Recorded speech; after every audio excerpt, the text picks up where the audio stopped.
All right, guys, let's get this going. Hopefully everybody can hear me. And let's pivot. And we're live. Hopefully you guys can hear me. Everything's good. We're going to do a quick one tonight. Quick ones usually mean that it's hopefully under a half hour, but I'm going to try to get through what's going on in crypto over the past week. I'm doing this weekly segment coverage on just like what am I tracking through the week, and I'll have a part where I'm just talking to what it is, and then I'll get into kind of my own opinions and ideas around what's going on and what else I'm looking at from my perspective. So if you're not liking, subscribing, and following, you're doing it wrong, my sirs. Hit those buttons and help the algorithm share this with other folks so we can get more participation, because usually the last part of this, I solicit ideas from you guys and talk and discuss things that you put in the chat. This is a two-way conversation between myself and the folks that watch. So hope things are going well for people. We're going to get right into this one. So the key aspects of this week come around. I got to first acknowledge anytime there is a death in crypto, people that have had some level of influence, be it good or bad, out there, there's some level of just echo of kind of impact in the crypto space from some folks. And John McAfee this week past, I did not know him. I had seen John in a passing a couple times, being part of this crypto space for a long time. I know that he had some very interesting, approaches at the way he did stuff. He did do a lot of ICO shilling and stuff like that. But, there are a few times that I did hear some things. And I mean, he was a very smart person. Not all the ideas, obviously, I would be inclined to share with him on it. But, for the folks that did know and respect him, I wanted to pay that respect, to his death. There was another Bitcoin person that I did not know, an older Bitcoin OG. People said the kind of Bitcoin toxicity maximalist. Never really crossed any paths with him, and I do not have his name, unfortunately. Otherwise, I would have called it out as I was kind of collecting my notes for this week. But I will next week once I understand and read more about his, impacts in the space. But I did see, folks talking about another person that had just passed, also in the crypto space. So just paying, respects to folks out there. If you didn't like them or anything like that, anytime somebody passes, just kind of throwing that out there. Other aspects in crypto this week: the federal government, the Boston Fed specifically, calling out Tether and stablecoins. This was related more around risk and the risk that's opposed in the kind of deregulated market that's out there, as more and more investments and folks diversify into crypto. The Fed kind of calling out that, Tether, USDC, and stablecoins. And I'll pause on that one for a second and just kind of explain why that's relevant. Why is it a big deal? And when you think of the mindset of a crypto trader, so folks that move capital into crypto space, if that's through an exchange or they've done some level of service and received crypto, at some point, if they ever exit to cash, quote unquote, some folks don't want to go straight to US dollar into their exchange and into their bank. So what they do is they go into a stable coin that's locked to the US dollar. That would be through like Tether right now, or USDC, as it were. There's other stable coins in the Ethereum ecosystem. There's also DAI, DAI. So just a lock 1-to-1 to a US dollar. So if you see a very, crypto traders will see different trends, they'll move into a stable coin. So the importance of stablecoins that play in the crypto market are pretty substantial. They're substantial because it gives you kind of a lock to a value that you have at least some confidence it's not going to bottom out. However, part of the risk what most people have seen in crypto now is that some stablecoins have lost their peg, and that's part of the whole mechanism. And I'm going to have a whole separate little call out video coming up that's going to explain how stablecoins stay pegged, or how at least they attempt to stay pegged when they're minting new tokens when they see a supply run, and then how they kind of manifest and hold that where they're supposed to be backed. But as we know, Tether's not 100% back now officially. It has commercial notes, it has commercial paper, it has other assets that are dollar valued that it's locked to. It's not just direct cash in a bank, right? So there's a separate video that I'm going to call out on that. If you want to see or hear about that, make sure you're liking and subscribing for this content, and then I'll cover that as kind of more of an engineering architecture video where I'm just kind of laying out like, here's the structures and how a stablecoin works. But to get back to this story, having the Boston Fed, and there's different federal agencies that are part of the Federal Reserve. There's the St. Louis Fed, there's the Boston Fed, there's a few others out there, and they do also a lot of research, and then they'll make statements when it comes to financial markets pretty regularly. They put out research papers and that sort of thing just to kind of show the ebb and flow of markets and risk associated with different things, from mutual funds to private equity stuff. They'll put out various reports, and this particular one that came out earlier this week, and I'll link it here in a short second for people, calling out the risk when it comes to stable coins as more and more people rely on it. So as more traders are doing trades and they're switching into a stable coin, and they're holding a huge, immense amount of value there, waiting for the market to come down or find some level of a floor, and then they'll come back out of that stable coin back into crypto to try to buy up, get a good buy in there. So them calling that out's a very interesting thing, because it shows, is this going to move to where the stable coins become a regulated entity, and are, have to at least adhere, like if you're in DIED, you have to report it, that sort of thing. It's going to be interesting to see that coming up, but we're starting to see at least the echoes of the acknowledgement there on that from the Fed side. So that happened this week. Additionally, anybody that's not tracking Binance right now has been warned to not do business in the UK. Now, I have this article up. This is pretty hot off the chart just today. But Binance looks like it's going to be pulling business out of the UK. That's a pretty significant move. Another statement that also came out was Binance pulling out of Ontario. And I'm going to switch over to this one real quick, because I actually have this one up on the screen here, or at least I had it up on the screen. Here we go. Yep. Let's switch over to this so you guys can see this for what I'm looking at right here. So essentially, that's not that one. That's BTC-e. So you guys are seeing some of that come back. Oh, I did close it out earlier. Let's bring this guy up here, and let's go back to Coinbase. So most of these things come from Coinbase, or CoinDesk itself. There's a lot of stuff I also get when I'm tracking the news stuff. I'm tracking a lot of stuff through Twitter. So I follow a lot of different people that have their kind of pulse on the industry here. We can see right here, Binance, this is the first one right here, isn't allowed to be operating in the UK. And then this, we're seeing a lot more tightening around when it comes to this kind of stuff with Binance. Also, being right in the same page, we have that they're actually, Binance is kind of jumping out before getting told they can't do any work, and pulling out of Ontario also. So if you're not tracking this, and if you're an Ontario user, this is part of the issues too with keeping a lot of crypto in custodial markets.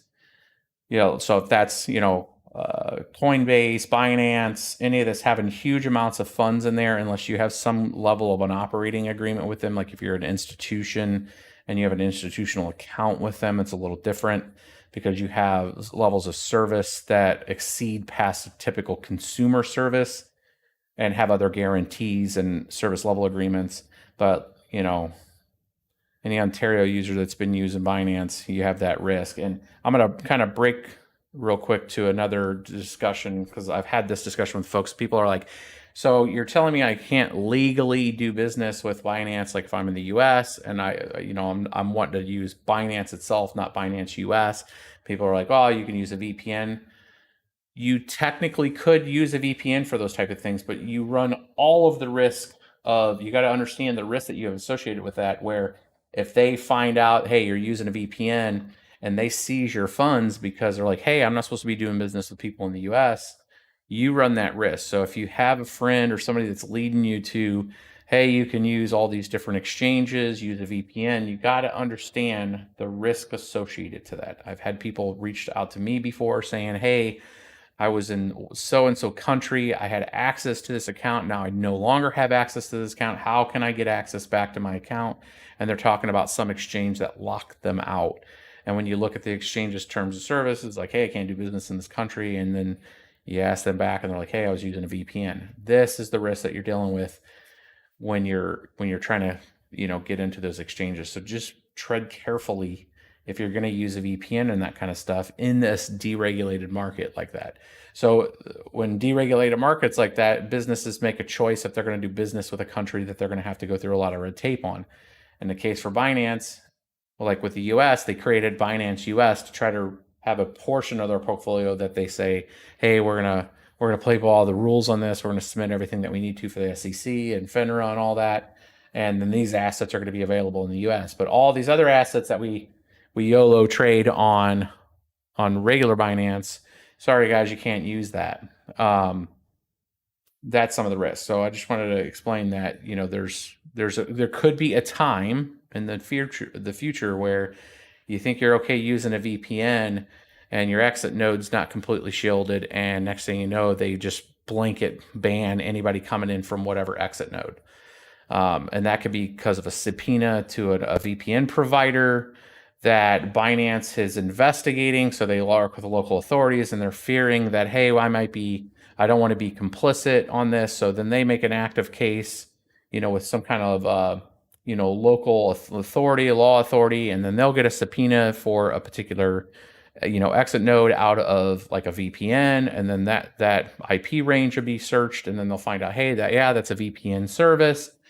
There's just, you got to understand the way the back end works on your risk side. So just why it's working right now, it may not work later. So just be careful if you're using VPNs for crypto. That's my short little PSA on that one, my dudes.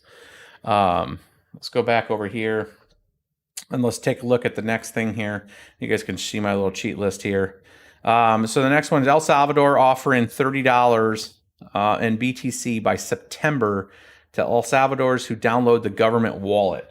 So that's another thing that came out this week, where there was a post of the El Salvadoran government. They're coming out with a new wallet. I think it's called Clio, something to that effect. I don't have the actual piece up here. I'll link to the wallet below, at least the announcement after this video, for you guys have it. But bottom line, there's going to be a government wallet, and if you register on there, if you live in El Salvador, they're going to be supplying that wallet with up to $30 in Bitcoin. No idea when those purchases are going to come in for Bitcoin. That could be a lot of cheddar in crypto that is going to be picked up. And nobody knows if they already have that Bitcoin in their treasury or not. But at some point, they're going to be buying that currency. And that's when you're fixing it to a dollar amount, then you have a particular budget there. That with the scale of how many people live in the country and stuff like that. So you can see what that budget's going to be of what that buy order is. Bitcoin price, is it relevant in this? No, because they're denominating it in US dollars. So if Bitcoin's $65,000, all that means to the citizen is they're getting less yield. So right now, it's actually if they're buying that crypto right now, if you're El Salvadoran, call up your local constituent and say, hey, are you guys going to get that purchase now? Because if that purchase is now and I can sign up for that wallet, the $30 in Bitcoin right now is a pretty good deal, for the future. So you have that potential of at least doubling to all-time highs. That $30 could turn into $60 pretty quick for them. So that's the thing that's coming out. And if this is a trend-setting event where Paraguay and some of the other countries that are looking at making Bitcoin legal tender, is this going to be kind of a standard that's going to be set to where they're to kind of incentivize folks to use the network? They're also incentivizing it by providing a little bit of the coin. And this kind of brings me back to some of the grassroots time back in 2011, 2012, when we were kind of doing the kind of grassroots ground attack, as it were, of getting people to understand Bitcoin and, sending people Bitcoin. I used to send Bitcoin all the time to people. I'd send Dogecoin to people, Litecoin to people, just saying, hey man, download this wallet. The first Jax wallet when it came out, sending people Dogecoin and just getting people the understanding of how it functioned and worked. So this is kind of that same mantra where, to get the Gov wallet, they're sending that that crypto to them. The next one here, let's move back.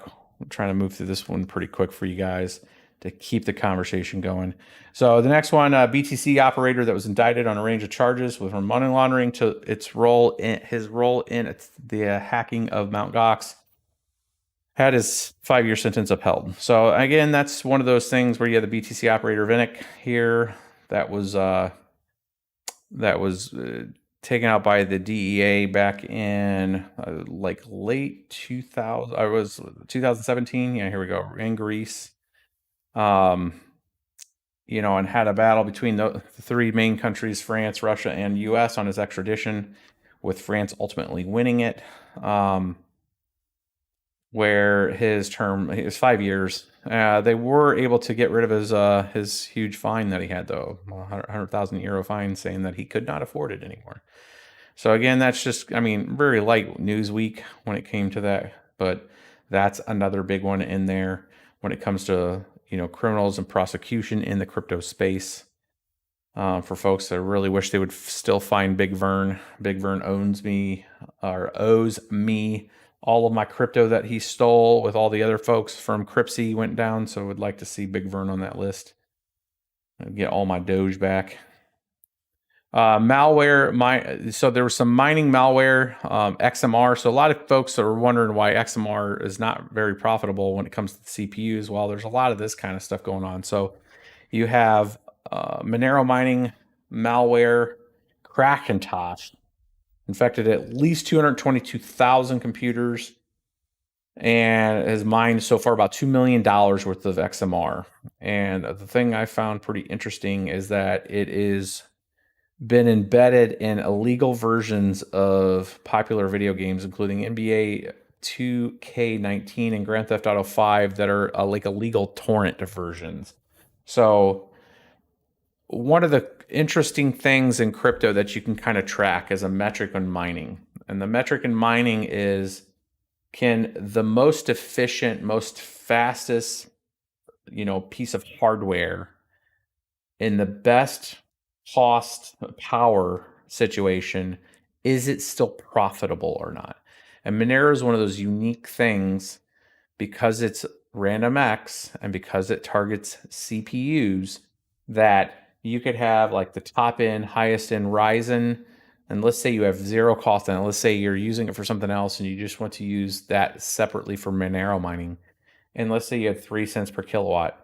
You're still barely, if not profitable, mining Monero with even the most efficient setup.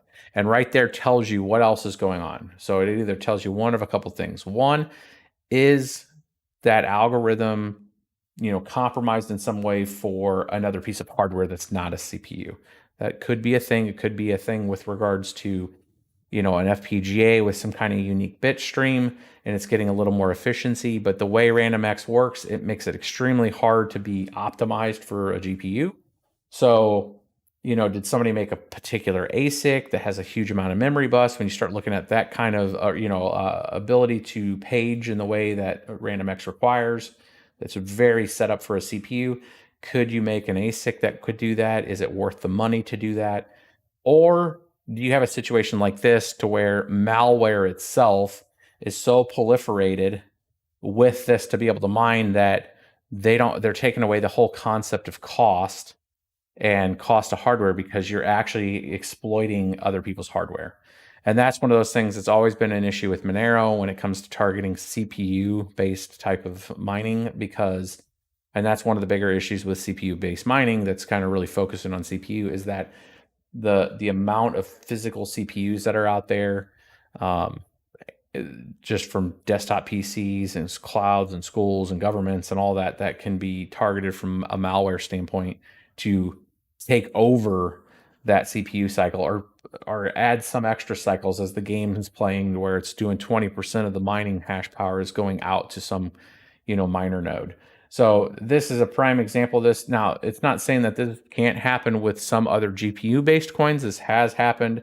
You also have some situations where some websites have been used to embed, miner software as part of the ad. So as you would hit the site, you would start hearing all your hardware start to spin up, and in the background, it's doing a level of mining. So it's actually just calculating some of the mining steps that occur, for like random X. Back in the day, X16R was the same way. There was some early, GPU mining from like F hash that was happening in browsers. So you would be on a website and you would start hearing your GPU going, and it's actually sending shares to a miner. So you do have some of this offset, but finding it as part of the torrent downloads is pretty interesting.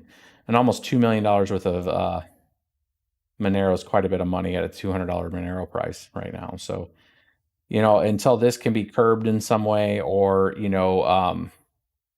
the algorithms pivoted in some way that breaks their current software, you would see a dip in the amount of difficulty on Monero for a brief period, as the hackers would have to go and update their mining software for the malicious stuff that's going on here. So that botnet was called Vulgar, so VOLLGAR, and was effectively crypto jacking. The terminology for that's crypto jacking, but that was coming out today, or that was coming out this week.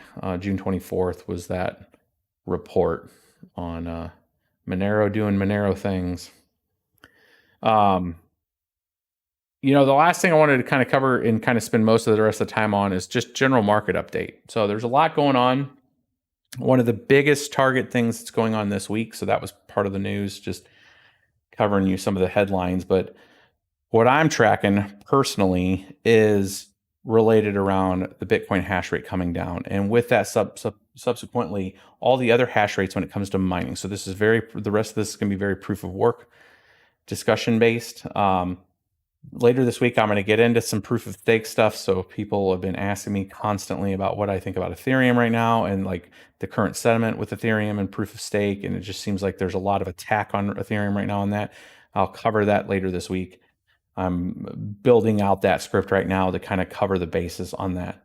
But this one right now, the rest of this video is related on Bitcoin's hash rate. So we're about to have a hash rate adjustment on Bitcoin, about a 23% drop on July 2nd right now is the total.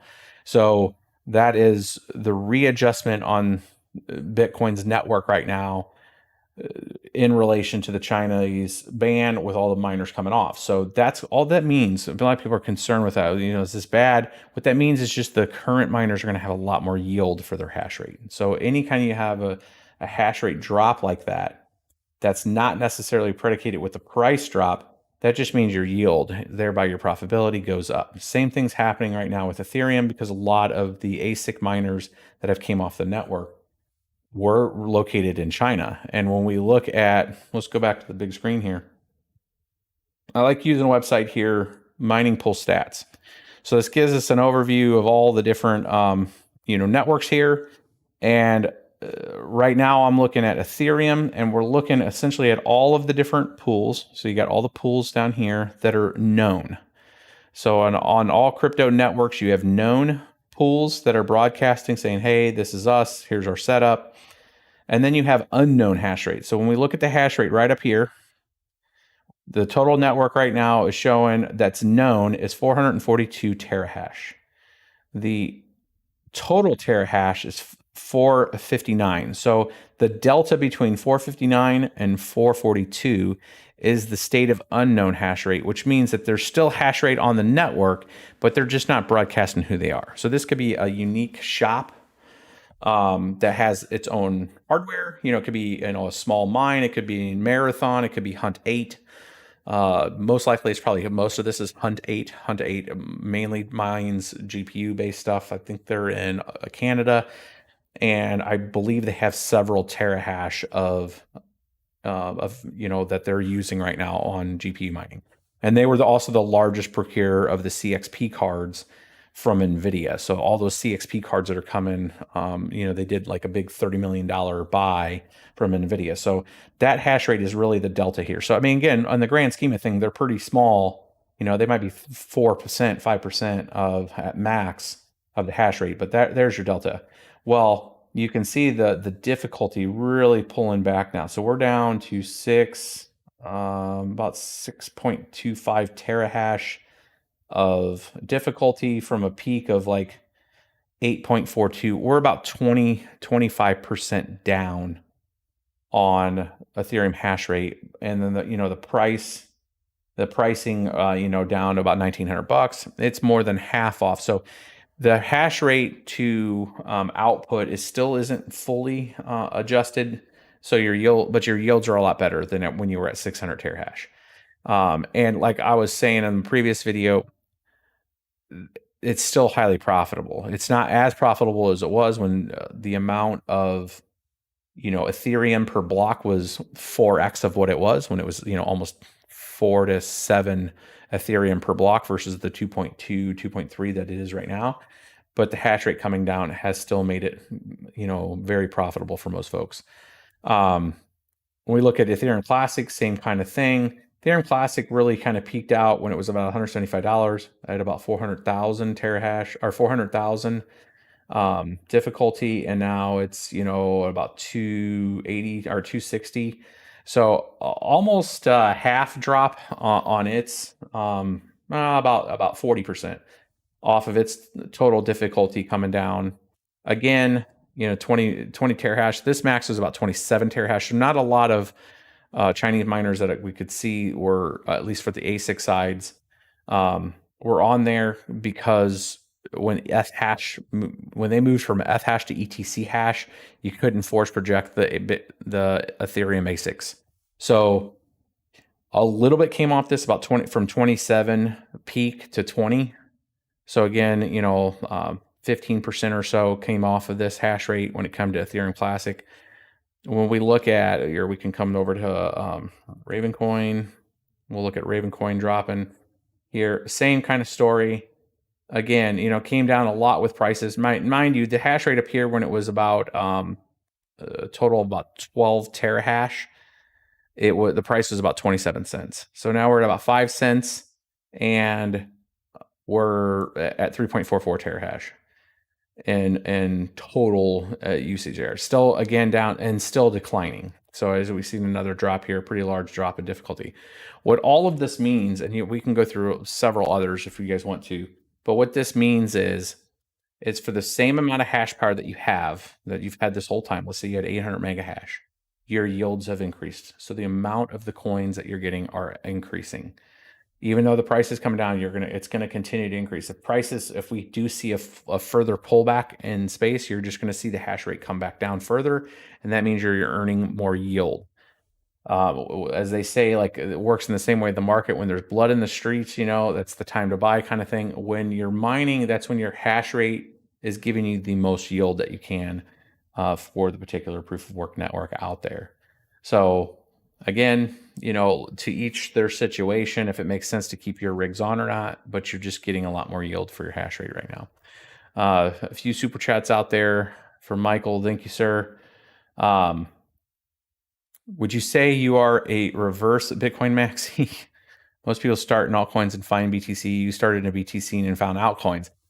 So I'm a crypto maximalist. I'm definitely not what would be considered a Bitcoin maximalist. I mean, I understand Bitcoin maximalism. I understand the ideology around how important Bitcoin is.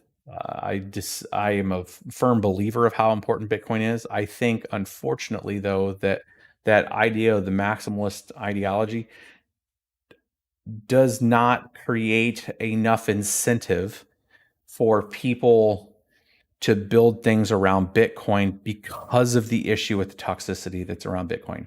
If you look at the way Bitcoin came up, when people had ideas of changing specific functions or adjustments to it, it was very hard to get into that kind of clique and community to make change. You could become a developer, but the moment you start shouting out ideas or things that you wanted to change from the development space of it, there was kind of this, I don't want to call it the clique that would just hear those ideas, or as a collective whole, accept those ideas if you were doing pull requests. So a lot of folks that are developers said, I can make something and I'm going to clone this and I'm going to make the thing that I'm talking about. And that's where you get a lot of these initial coins. So Peer Coin, Namecoin, a lot of these things were trying to solve things. Like Namecoin was looking at decentralized DNS, right? So there was real issues in the very beginnings, when you had countries shutting down, like the internet. You had, I want to say it was like Turkey. There was a few others that were very progressive on their ability to shut down certain parts of the internet.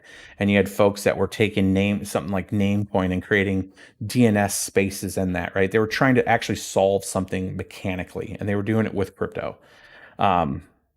So I look at it from a functionality first. That's why I'm always talking Ravencoin. There's functionality in that. It's proof of work. It was fair market start. That's why I'm so very pro Raven, right? The ecosystem around Ravencoin is a lot around Bitcoin.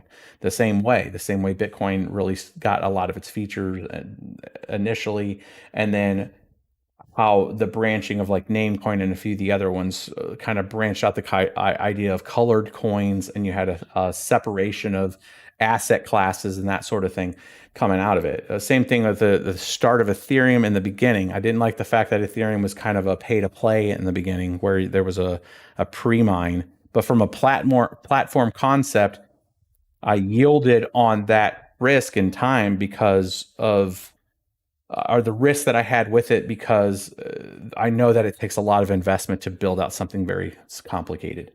And unfortunately, donation markets are just not where they're at, where you can really rely on donations to, hire a massive dev team and then move something along. So when I look at other cryptocurrencies, I'm looking at the different problems they're trying to tackle. Now, there is probably a good 70% of all of it that is just BS, and it's a money grab by its founders. And people are just looking for zeros, man, and trying to screw people over. But there is that 30% that's actually genuinely trying to change things. And so I think it takes it on it's like a vertical way of thinking of things, like where you can grow vertically, or you can think of it horizontally. I'm more of a horizontal kind of growth, multiple streams of income, multiple risk mitigation.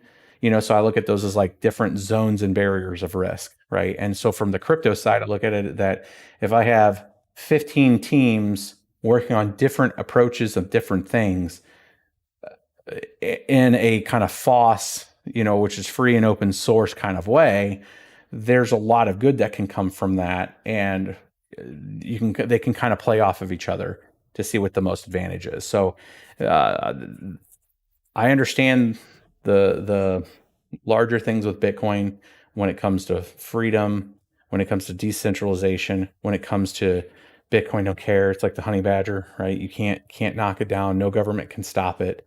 Very powerful stuff. But from just development teams and that, I also see the benefit of having lots of development teams working on lots of stuff. And we're just taking the risk associated to some of the rug pulls that come on. That's why you don't see me talking a lot of trading. You don't see me charting a lot of stuff or anything like that, just because a lot of the folks that are into that are just looking to enrich themselves and then dip, right? So been here for a long time. Don't plan on leaving. Help you guys as much as I can as I learn through this journey too. So yeah, definitely a long way of saying for that $5 pro, I'm a crypto maximalist, not just Bitcoin. So, anybody that's tracking this space right now that's not bullish are not tracking the same thing that I am. You have, from a regulatory and a compliance standpoint, you have questions being asked in the industry from the government standpoint.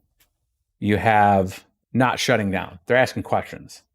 The Boston Fed's thing is a perfect example of that. The Boston Fed wasn't coming out there saying shut Tether down. The Boston Fed was coming out there saying, hey, we see a risk in this as more people rely on Tether to do things from a stablecoin standpoint. And you have a follow-up question with that is, why does the Fed not have their own, digital dollar yet to take some of that risk out? Because it is a regulated market on that side. And then from a trader and an investor standpoint that aren't looking at kind of the Bitcoin maximalist view, and where they're going to bring in investors and they're going to bring in stuff, they're going to work within regulated markets because they have to comply with those things. When you're talking, diversifying like a company has funds wants to work work initially within a regulated market. When you have companies like Tesla and stuff taking a position in Bitcoin, they're just underwriting the risk that's associated with that, with the collateral of their larger business. They're saying this thing could go to zero and it is what it is. However, we're going to take an operational risk because we have enough size to do that. Most companies don't have the ability to do that with their banking institutes and with whatever debts they have on books. So if you had a situation where they could pay to play and be part of this ecosystem in some way, that would be their entry point. So there's the discussion that's going on in that space. That's what I see. That's what I'm viewing, is that there's discussions around that for regulatory environments to come in there. Now, that doesn't say that it ruins it for everybody else. It's saying, hey, this should be a deregulated market, DeFi all the way. Screw the institutions. Guess what? That's actually happening right now. Right? So that's still happening. Nobody's taking that away. There's solutions out there for people to play in DeFi. It's just that now you have kind of all these different worlds colliding, and you don't have necessarily a lot of them shutting down. You have different countries that are choosing to shut down for various range of reasons. But what I see is very bullish activities. I see, Fidelity setting up, is the question I come down is open enrollment this year for people going to have an opportunity at a crypto fund? Is, Grayscale's fund going to be in there in your open enrollment? So for anybody that's listening to this, if you're just, working at a company and you go through your November normal open enrollment, which would be when you pick your 401k selections, if you're making changes, if you're changing things that have to do with your medical stuff, when you go through open enrollment, if you have an opportunity to get into your Fidelity account and now there's a crypto section in there, that's a pivotal change, right? So that's the next kind of wave that's getting built up for acceptance, is to have that. And that's a huge paradigm shift of where we're at right now. So when I look at this space, I look at strength of the network. When it comes to, is more innovation coming into the space? Are they releasing new stuff? We have Taproot on Bitcoin. When I see what I saw out at Miner Summit, where there's power providers working with crypto miners to get base good rates, that's accepted from an industry standpoint to bring the stuff to more stabilized markets that are not going to have the government coming in there and YOLOing on you. Those are strong strength standpoints from a foundational standpoint. It's super bullish. So I think those are key points that I look at when I look at the news and I try to bring this stuff to you guys. That it's a very the substructure is getting set up to now create the on ramp for even more opportunity for people to take a position in the crypto space. So.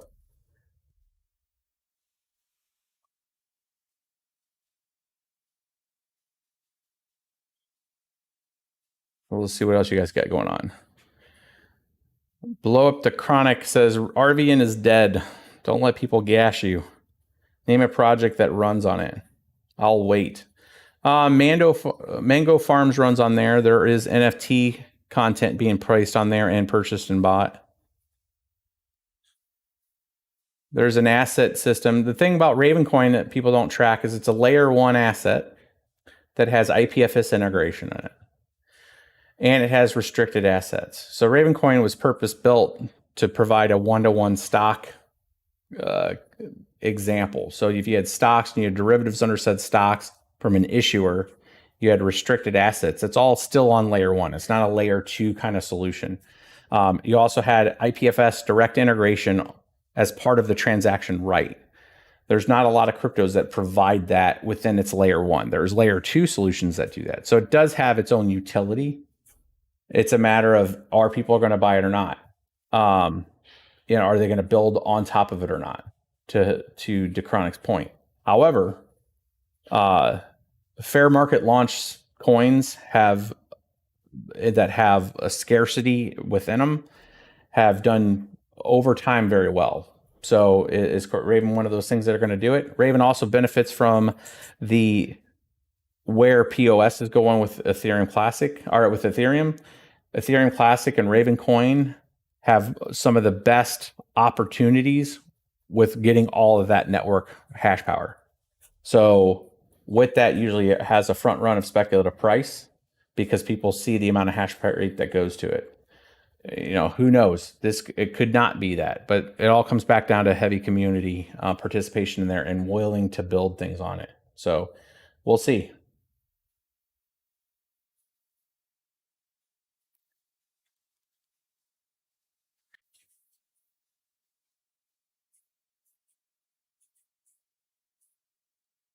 Also, Binance is doing shady stuff with love trading. No YouTuber is talking about it. Well, I don't know if anybody has any direct correlation that Binance is doing something, unless they have a whistleblower there. But I have no doubt, just like BitMEX, that I'm definitely not a defender of Binance. I think Binance has had a history. It's been shown, at least from a wash trading standpoint, um, where they've been called out. I've seen CZ block people that have called him out on specific trading activity when they look at inflows and outflows of Binance. And I think that it's coming to roost on them with UK shutting them down and with them pulling out of Ontario as regulation starts to come through here. And that's a lot what you've seen with a lot of other crypto exchanges is Binance is either going to comply in kind of the first world finance, or it's going to get shut down in certain areas. And it is what it is. The question is, are they going to come back? Is there going to be class actions against them at some point? Where traders got, rugged or not. I would argue and say Binance isn't the only one that's having this issue. I would say that, if we look at what Definity and ICP listing on Coinbase was grossly irresponsible.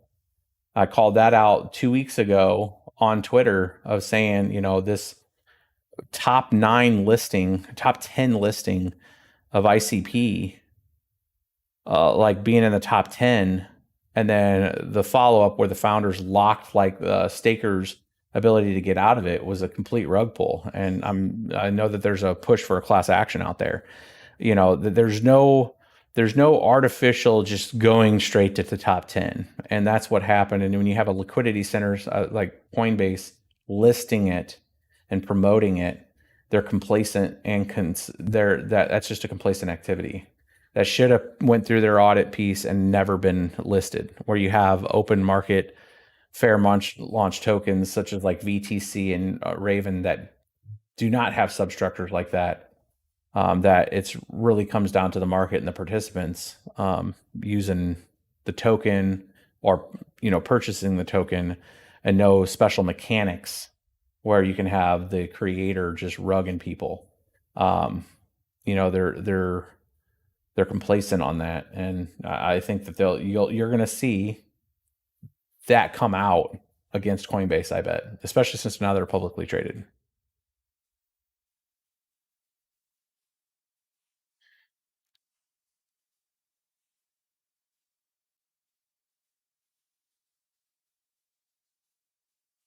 I want to hear the joke, ICP. Yeah, anybody that's been tracking it, it's been a disaster since the start.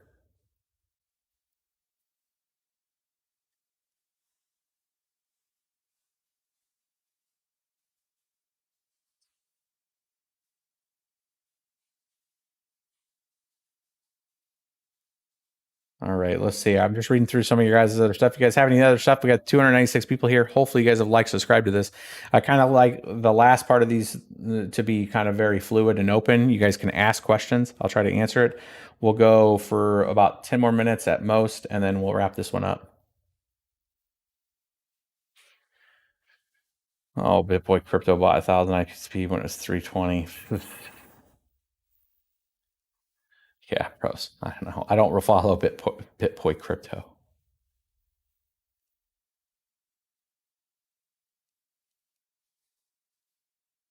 Is ETH dead? No, I mean, I don't think Ethereum's dead. I think Ethereum's kind of in a place where there was a lot of hype and speculation, especially with you had the DeFi markets, you had NFT kind of craze for a little bit, and the run on the amount of people that were buying Ethereum at the time, and then you had a metric ton of people talking $10,000 price point and all of that, and I remember back in February when I wasn't cautiously optimistic, but I was cautioning people when it came to the price discovery of Ethereum going exponential as it was, saying that's fine. Like price discovery is going to do what it does. Nobody can control it. There's going to be a lot of speculative push for it. However, there is risk with it came to the network that if there was a massive run up in price, and then if EIP 1559 was coming in and we had a significant drop in hash rate due to the yield dropping, if we had a precipitous drop in price. And when I said the precipitous drop in price by July, it was not done that I forecasted any kind of future state of what Ethereum was. I put 10 scenarios out there. So it's like making 10 posts of something that could happen, and I'm getting to pick one of the 10, right?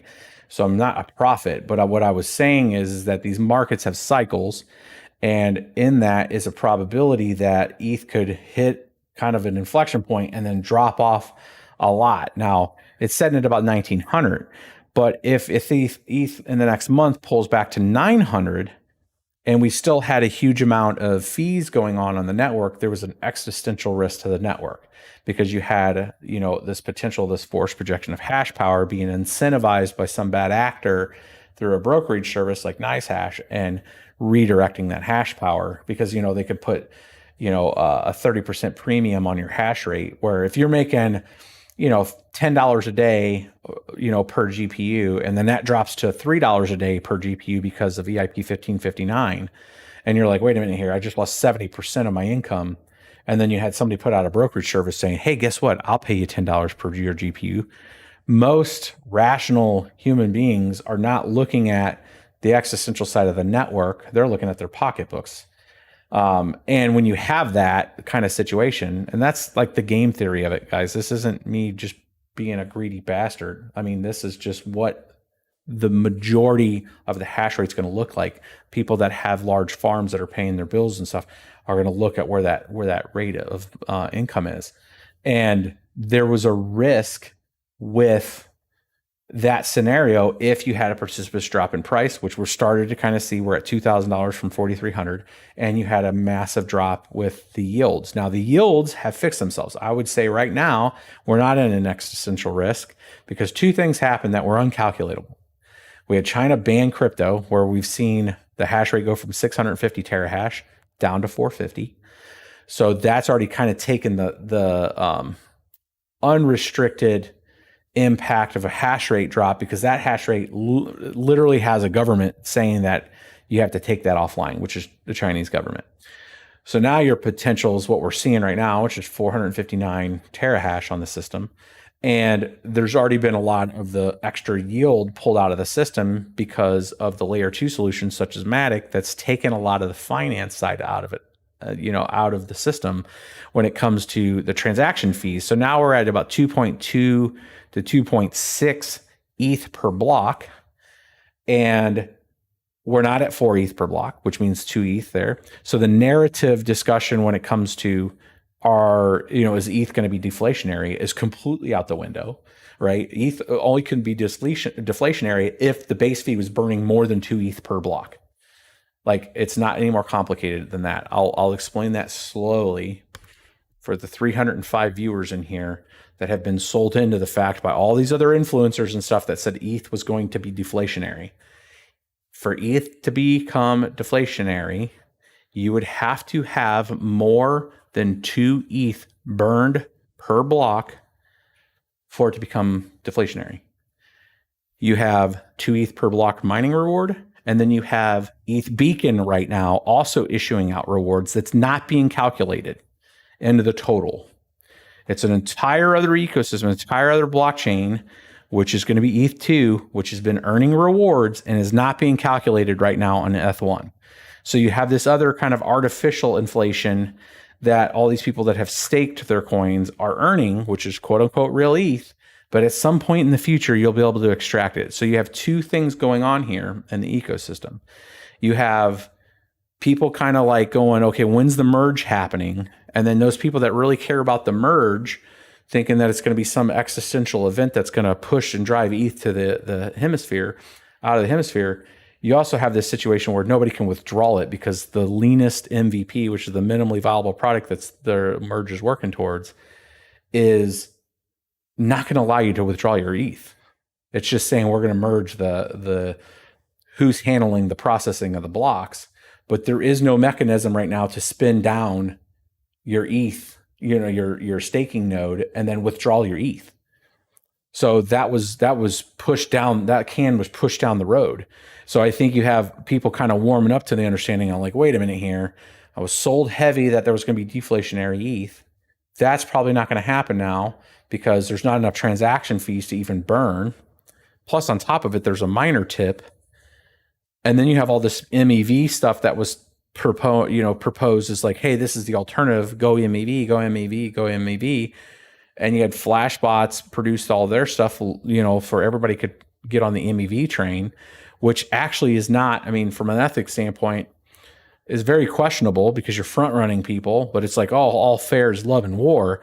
But you're also, it's a very toxic kind of ideology when you really weaponize the dark forest. So you have this, people that are disenchanted that got kind of screwed in DeFi. You had a market pullback. You had the thing that was being sold as, the savior of deflation or inflation on ETH to be burned, which has naturally just worked its way out of the system because there's hardly any ETH fees now.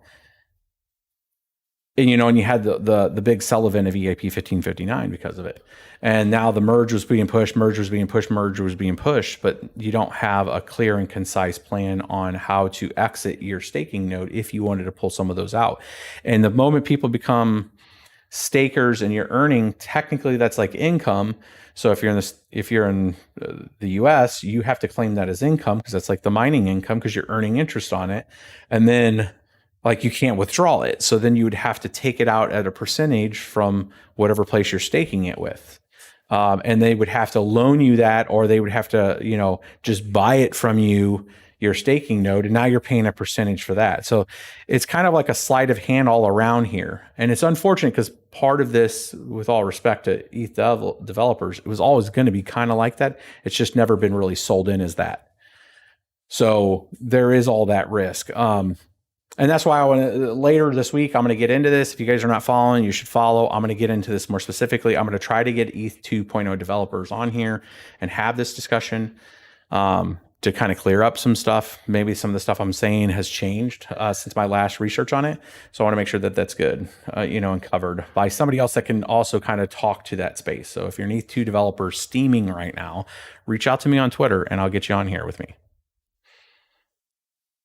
I saw a few super chats out there. What's my thoughts on Ergo and Flux? Haven't been really tracking them, man. I haven't really put some time into the Ergo mining. I mean, I started looking into it when I was helping somebody get, that had won some of the hash rate and mined for them on the Ergo. But when I started really peeling back the transition of what they had, it was there was some questions I had with it, so I kind of stopped. I was like, I'm gonna have to put more time into this.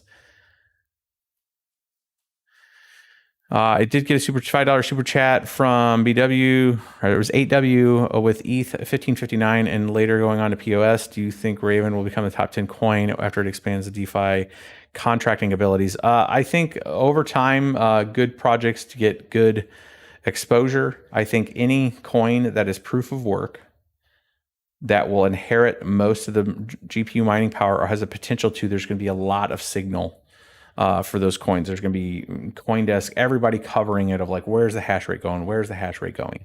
I think two things are definitely a thing.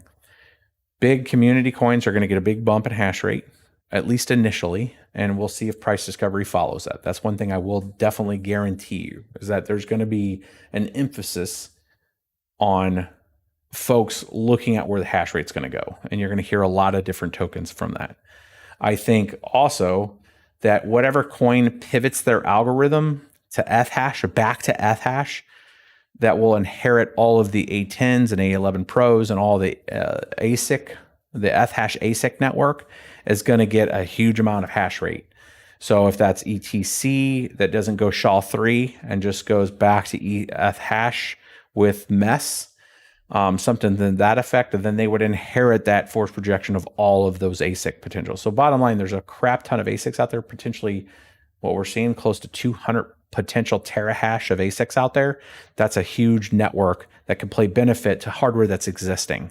So one of those coins are going to do that, are going to be able to inherit that and lean into the ASICs, and they're going to get that exposure there too. So to answer your question, I think that that it'll work. Top 10's a tough one because there's still a lot of platforms that are promising a lot of things that necessarily haven't delivered, that are going to sit there for a while. I mean, XRP, Cardano, Polkadot, all these different platforms that are promising all these other things, as they start to shake out or not shake out, we'll see them either fall from grace, kind of like EOS did, or we'll see, existential tokens that come out of that provide some value into the network. You'll see them start to rise. I think something like Cosmos, has potential to rise. I think, Thor, like the Theta TV, those things are innovative platforms, but they got a handful of like permissioned kind of activities that they're going to have to work through when it comes to content and media. Like Theta TV and how it's going to handle, having stuff on IPFS and making things available, and how they're going to handle that to work in a big industry that has rules. That kind of stuff could be top 10. Those aren't mineable coins, but we'll see.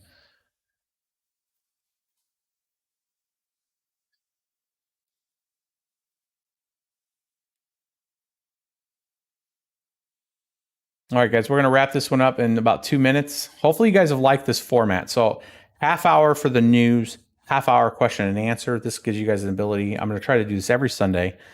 Hopefully you guys like this content. We're going to have a lot more produced videos this week, so I don't have a lot of time to do going live, but I'm trying to stack the deck, as it were, through the holiday break. I have a lot of just friends and family coming over this coming weekend, and I want to make sure I have some good content for you guys. We're going to cover a part 2 of the Dark Forest. So I did that just yesterday. I already have built the new diagram that I'm going to go through with a lot more detail. So that way I'm not building it on stream for you guys, or on the video for you guys. It's already built, and I'm just going to go through the sections and explain it. We're going to explain a little more depth and detail. And I'm going to try to articulate it a little better. I got some good feedback from people there on that one. And then we're going to talk ETH POS. I'm going to try to get somebody on from ETH POS, and we're going to talk through a couple other things coming up. So the last thing I'm going to leave you guys with on this is I'm going to be down at Miners Disrupt. So the Miners Disrupt, and I have a coupon code for you guys I'm going to have down below in this description, and you guys will see the pre-roll of that coming in one of the videos coming up. But Miners Disrupt, code BitsBeTripping, get you 15% off. That's down in Miami on July 20th and 21st. So I'm going to be down there. I'll be flying in probably the 19th. And then I'll be there for the 20th and the 21st down there at Miners Disrupt. So if you're down in the Florida area, down in Miami, it's down there next to the airport. I'm going to be down there for the 20th. I'm going to be covering that. I will try to do some live streams from there and cover some more discussions with other miners out there, and see if we can find some good deals for you guys on crypto hardware. So hopefully I'll catch you guys on the next one. Again, make sure you're hitting that subscribe button and those likes. The likes drive up the exposure to this video, which then gets us more exposure, which then allows me to hire more folks now, not just BBT Vanessa helping me with these videos. And we'll get back into it, guys. And I will catch you guys on the next one.